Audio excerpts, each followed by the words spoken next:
Holy City Center Radio is episode 310, and I am your host, Christian Sanger. Today is Monday, November 4th, 2024.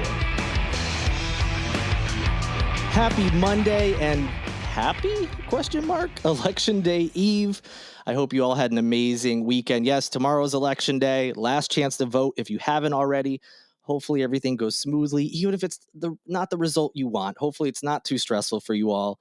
And I don't want to make it any more stressful. I've talked about it enough, not just today, but in the past.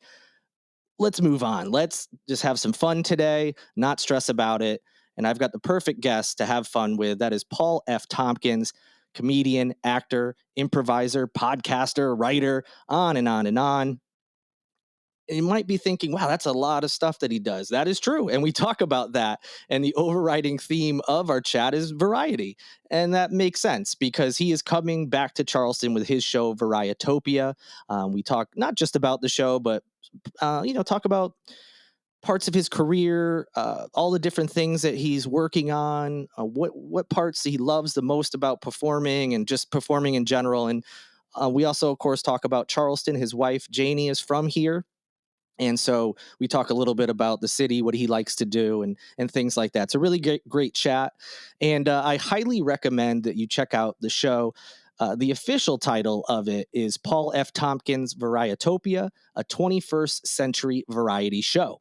If that sounds familiar, it's because I talked to Paul last year and his show was at the Music Farm. This year, it's a completely new show. So if you did catch it last year, it's going to be completely different material as well as different guests.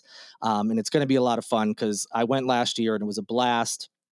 It's just a mix of all sorts of different aspects that you might see in, say, like a late night show, or as the title says, a variety show. So it's all comedy, it's all fun. There's also music though, and that's really great as well. He has an amazing band leader, Jordan Katz, who I interviewed with Paul last year ahead of their show at the Music Farm. He couldn't join us this time around, but he will be at the show itself with some other amazing musicians. And I can't emphasize it enough. It's just a really unique and fun show, just something completely different that you don't really see in town. I know there's some groups that do, a variety of comedy and sketches and things, and those local acts you should certainly check out as well. But this is on a much bigger scale, and we'll be at the Music Hall this year, so a bigger venue than last year as well. And it should be so much fun yet again. And depending on my Thanksgiving travel plans, I already have a ticket. I'm planning on being there if I can, and so hopefully I'll see you there as well. The show will be held on Saturday, November 23rd at 8 p.m. Weekend show right around the holidays. I mean, come on, get those tickets right now. It's going to be a blast. Like I said, I saw it last year and had so much fun. And as soon as I saw that it was coming back this year, I just immediately bought my ticket because I knew I was going to want to see it again. So relax, enjoy this chat with the great Paul F. Tompkins.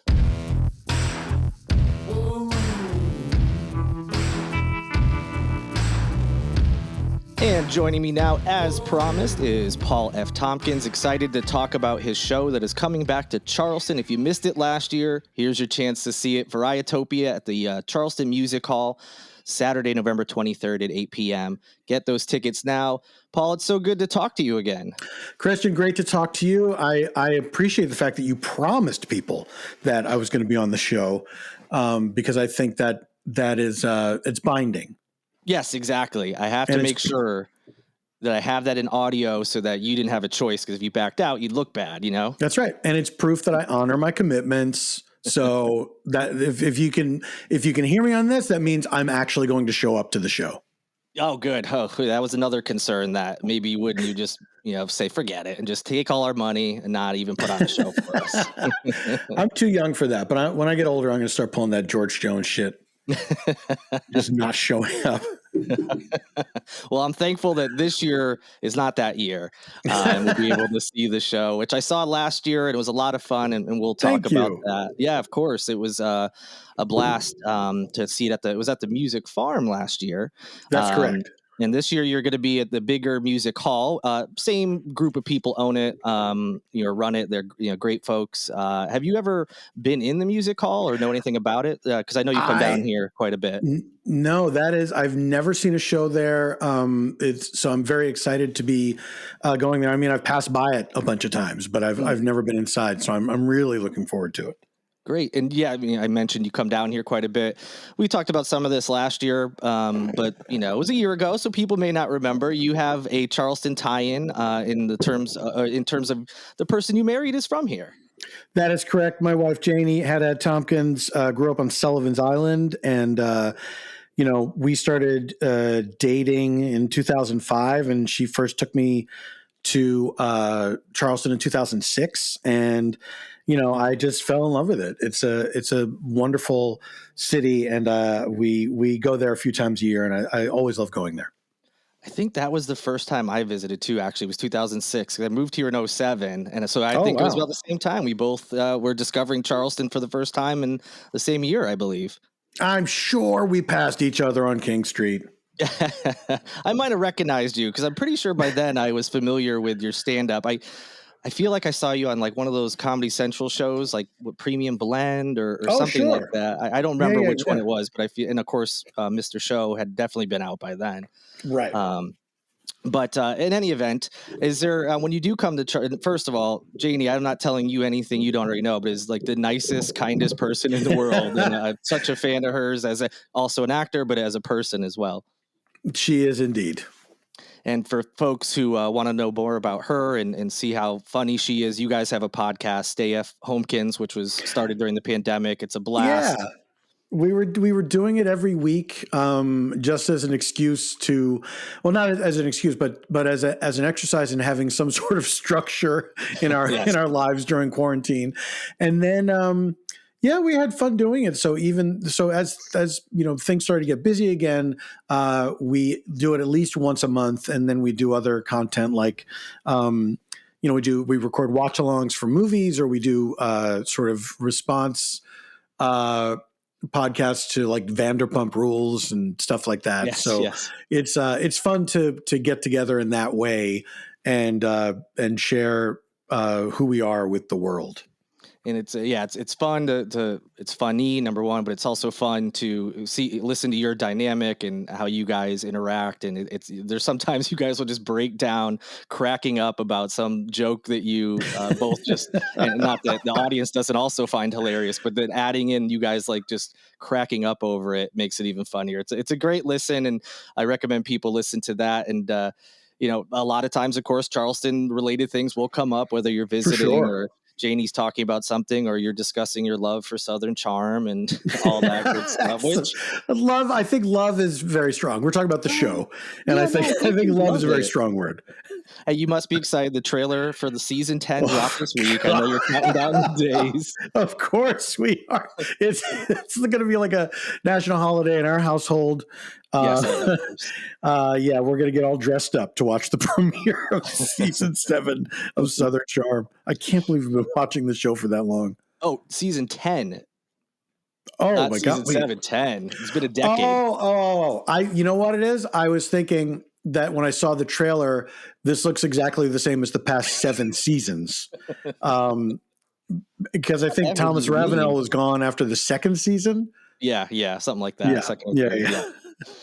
So, talking about things in Charleston you actually love, when you do come here, is there anywhere that you guys, besides seeing her family and friends that you've met, is there any places or things you like to do the most every time you come to visit? Is there any must-dos or? Oh, man, we always go to Sullivan's, and I have to say a recent favorite is Fish Camp. Yes. And man, it's primarily fish, but that burger that they have there is one of maybe the top 3 burgers I've ever had in my life. It's so good. I'm gonna have to. I haven't had that yet. I'll have to do that. That's great to know. You simply must. Simply must. And because it's such a huge food town, there's always a new restaurant. There's always like 5 new restaurants every time we go. Yeah. So we really try to check out everything when we can. The last time we were there was my first time at Fig. It's one of the Fig downtown on what is it, East or Meeting, I believe. Yeah, which we were never able to get into before. It's always booked up and everything. And then one day we were like, let's just go in there and see if we can get seats at the bar or something and see what it's like. And they had us sit at they have a communal table, which is, people without reservations. You all sit there together. So you sit with strangers. And it was really lovely. One thing happened that kind of irked me a little bit was that it was the two of us and then a mom and two different families. I think it was two like sets of parents and a child. And it turns out both of the kids, like, in like college age kids, were both studying veterinary medicine. Mm-hmm. And they didn't find that interesting, like an interesting coincidence.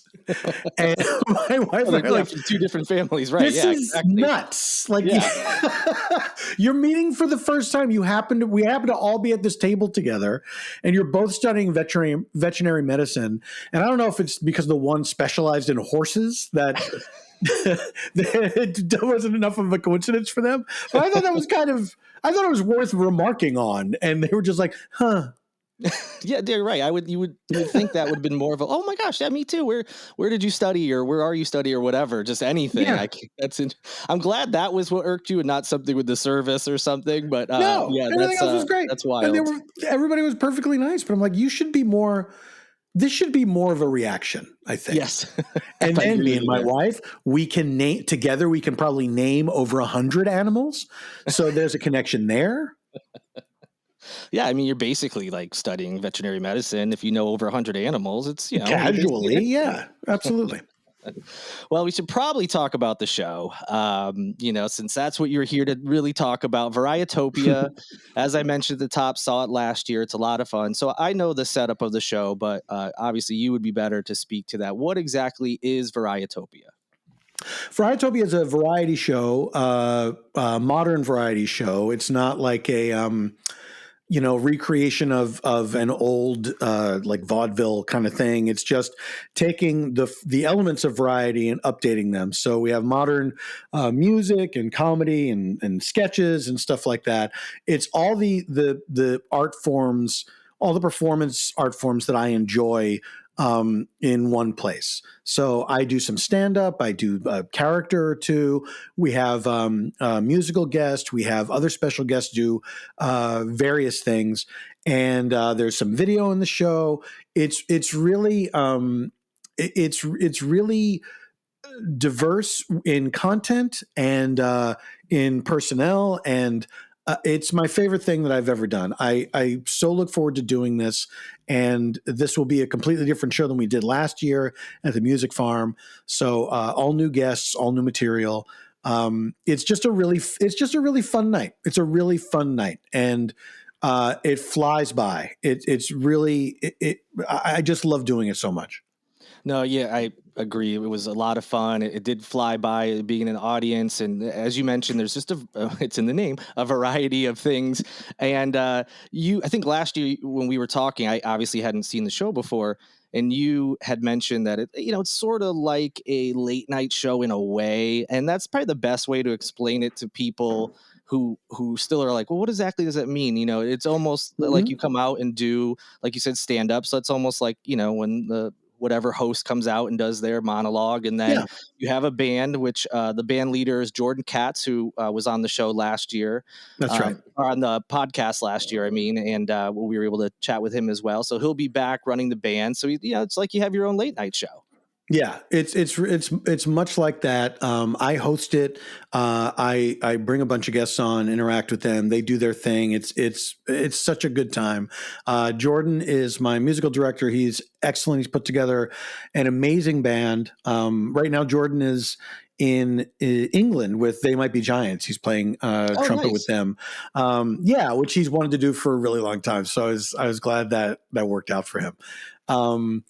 And yeah, it's just it's really good people that are really good at what they do, and to be able to travel around with the show has been a dream, because everybody in this ensemble is a great hang. We've been having a great time together. We did a bunch of shows on the road this year, and this is our final one.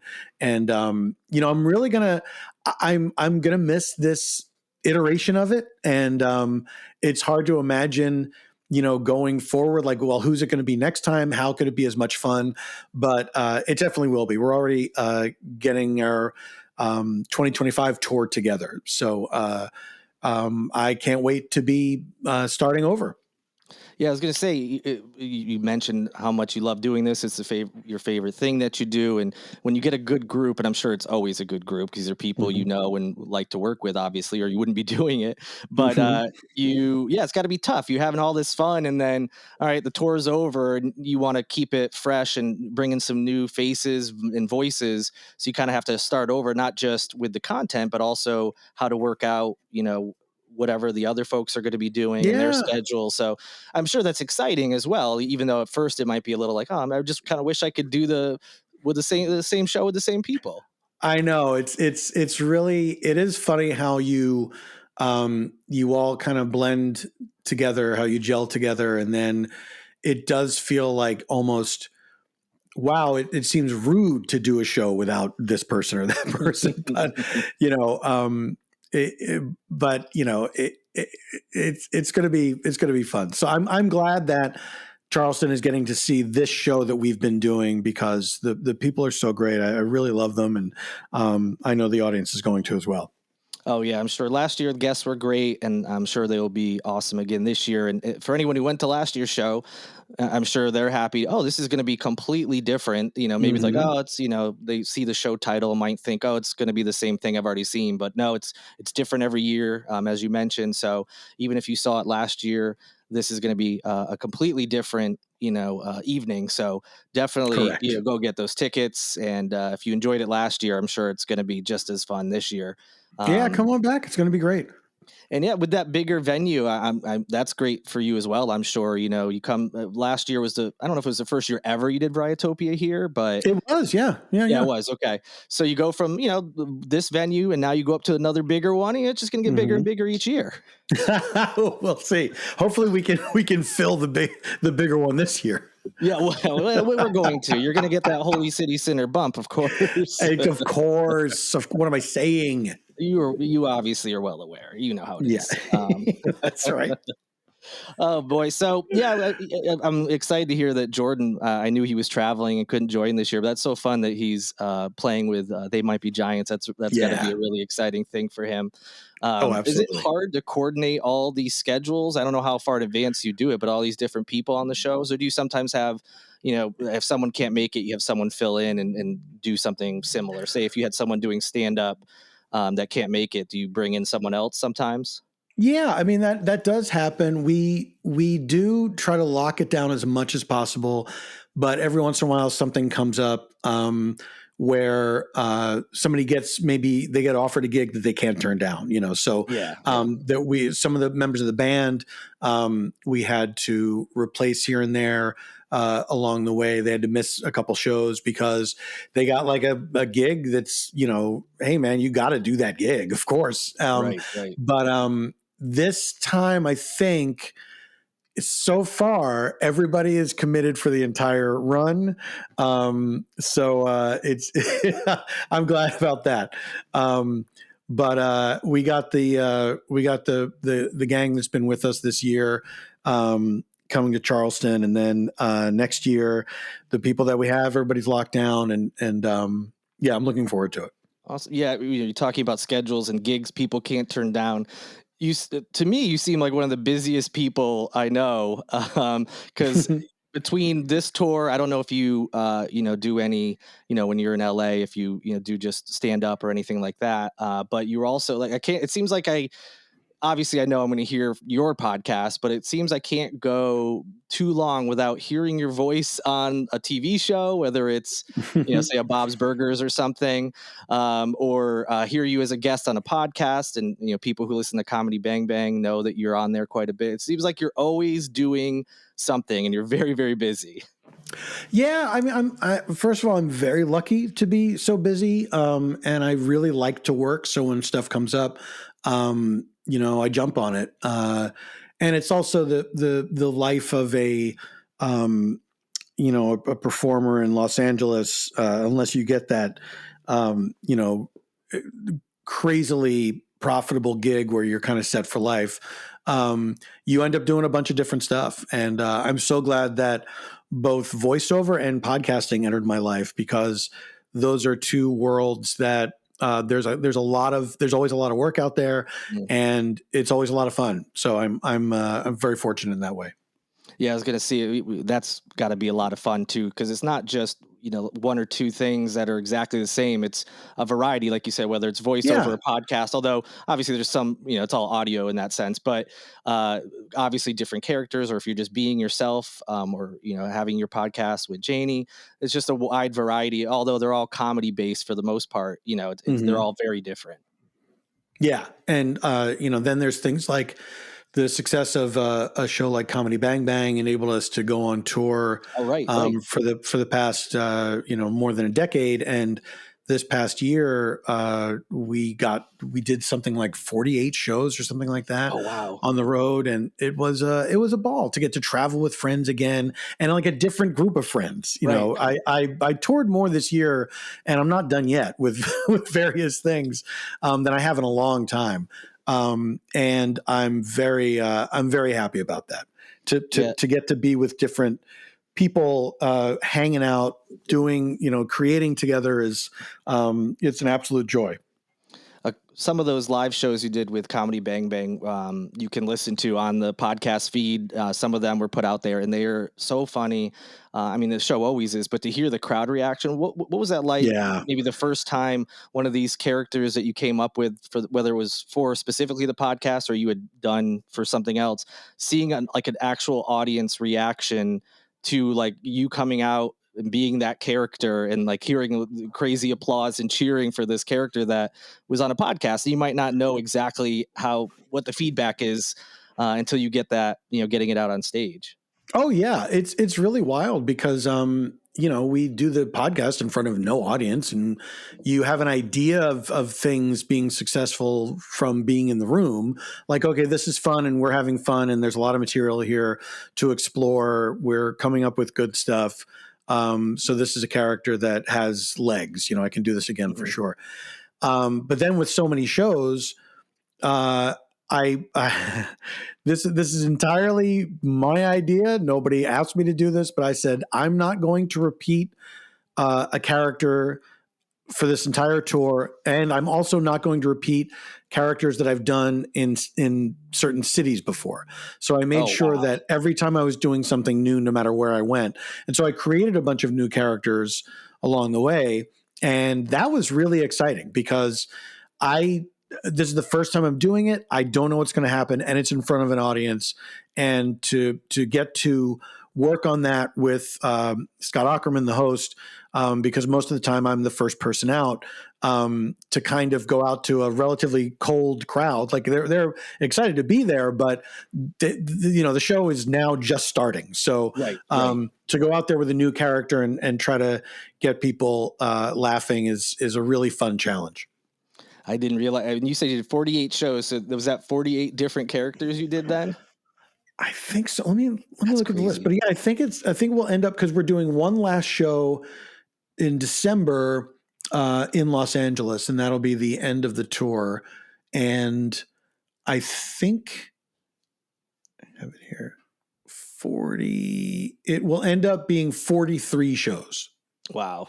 Yeah, and that's incredible. And then it's brave of you to just be like, I'm just going to do this new character that no one's heard of before and just see how it goes. That's got to be, like you said, really thrilling and exciting. And I'm sure it's, everyone's, it's all gone really well, but you don't know that ahead of time, of course, so that's got to be really thrilling.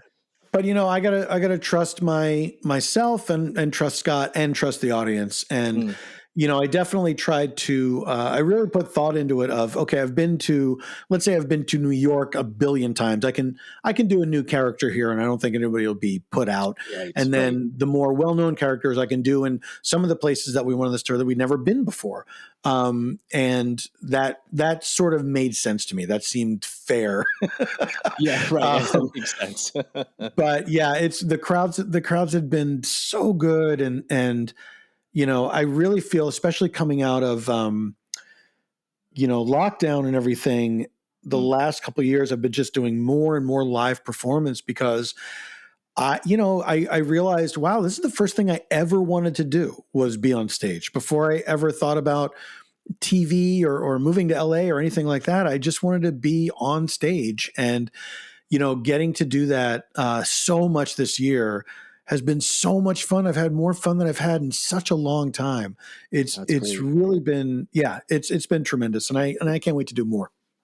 That's awesome. I'm happy to hear that and happy for, that you're out there doing what you love. And we were talking about how, the show is called Varietopia, as we've mentioned several times. But this whole show, I didn't even plan it, but it's all about variety. You do all sorts of different things, whether it's voiceover, podcast, stand-up, this Varietopia show, and you seem to enjoy working with all sorts of different people. So, instead of doing the same thing over and over again, obviously, you would have a different set or whatever, but you have your hands in all these different projects. That's got to keep things really exciting as well. Oh, absolutely. Yeah. I really like to do, I try to keep myself open to experiences. And if it's something especially if it's something I haven't done before, I absolutely want to do it and work with people that I haven't worked with before, material that I don't usually get to do. It's really exciting. And I realized that, I don't have that weird single-minded thing that a lot of very ambitious performers have, where it's like, I'm going to be famous. I need to be famous. And to me, I'm as famous as I need to be in terms of how often I get recognized or, whatever. It's always very nice. People are very nice, but I can walk down the street, no problem. I can have an uninterrupted dinner with my wife and it's great. But I'm happy to do whatever comes along and to be a sort of,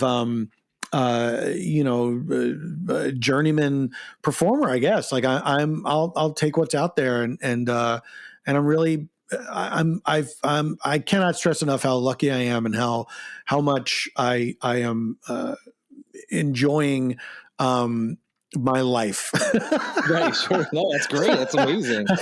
That doesn't sound like too much of a brag, but how dare you, the rest of us.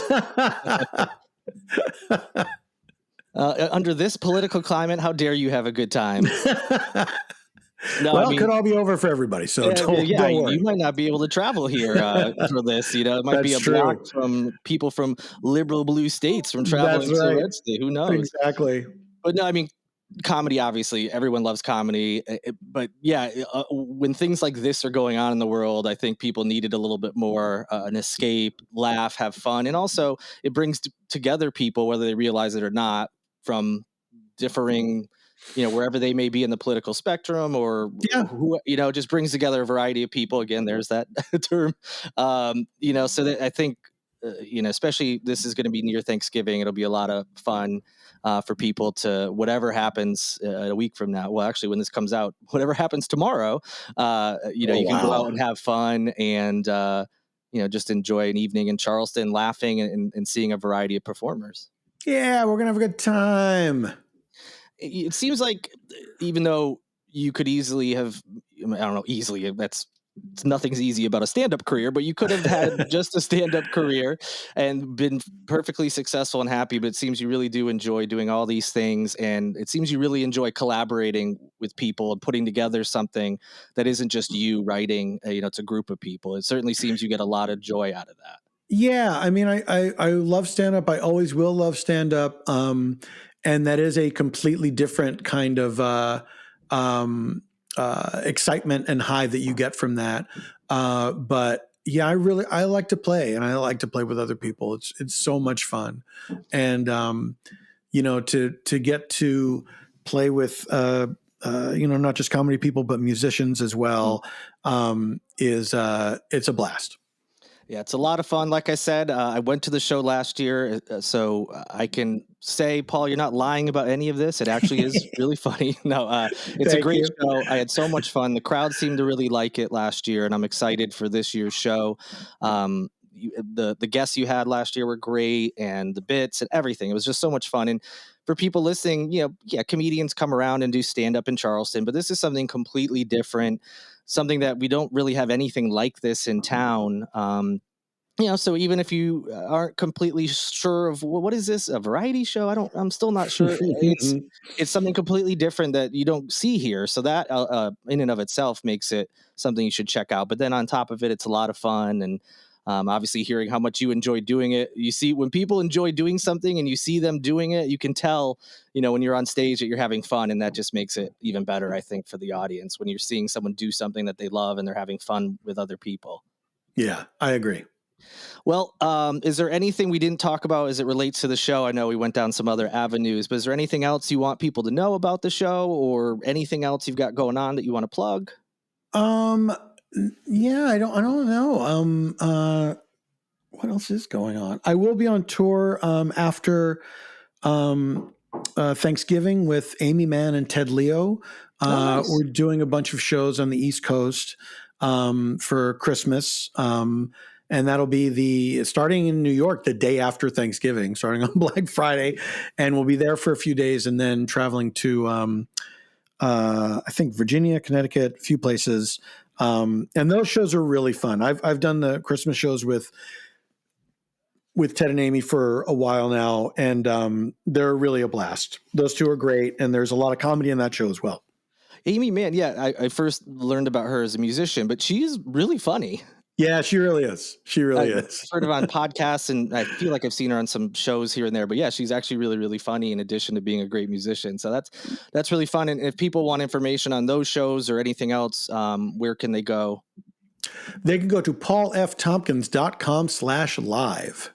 And I'll have that link in the show notes, as well as some of the other stuff we talked about. But also, as far as tickets for this, you can certainly get there through Paul's website, but charlestonmusichall.com or ticketmaster.com. Don't do those third-party sites. Those are the best places to get them. People will be like, this show's $300? I'm like, what are you looking at? Exactly. Yeah. Anyway, so make sure you go to those sites and hurry up before we get this show on November 23rd sold out. Again, all the links will be in the show notes. And Paul, thank you so much for talking to me today. I greatly appreciate it. Absolutely, Christian. Thanks for having me back. And that'll do it for this edition of Holy City Center Radio. A huge thank you to all of you for listening, and an even bigger thank you to Paul F. Tompkins for taking time out of his busy schedule to chat with me and let you all know about the show and what it's about. And hopefully I will see you all there. Tickets are on sale now. Link is in the show notes. It's going to be such a fun time, and I can't wait to see it. I hope you enjoy the rest of your day. I hope your election day goes okay and, again, isn't too stressful. I will be back on Wednesday. I'm sure we'll be, talking about all that fun stuff, whatever ends up happening. But regardless, I'm looking forward to the next show. And again, that'll be on Wednesday of this week. If you haven't already, subscribe to this podcast so you don't miss any shows. In addition to subscribing, if you could go ahead and rate and review, or whatever you can do on the platform you're listening on right now, it's a great help to me, and I would really appreciate it. Thank you to Lindsay Marie Collins with LMC Soundsystem for producing this and every episode of Holy City Center Radio. And a thank you goes out to Tyler Boone, whose music you hear in each and every show. Can't wait to talk to you all again later this week. Already looking forward to it. Get out there and vote if you haven't already, and we'll talk about what happened on the next show. I hope you all have a great week. Until Wednesday, good night and good luck.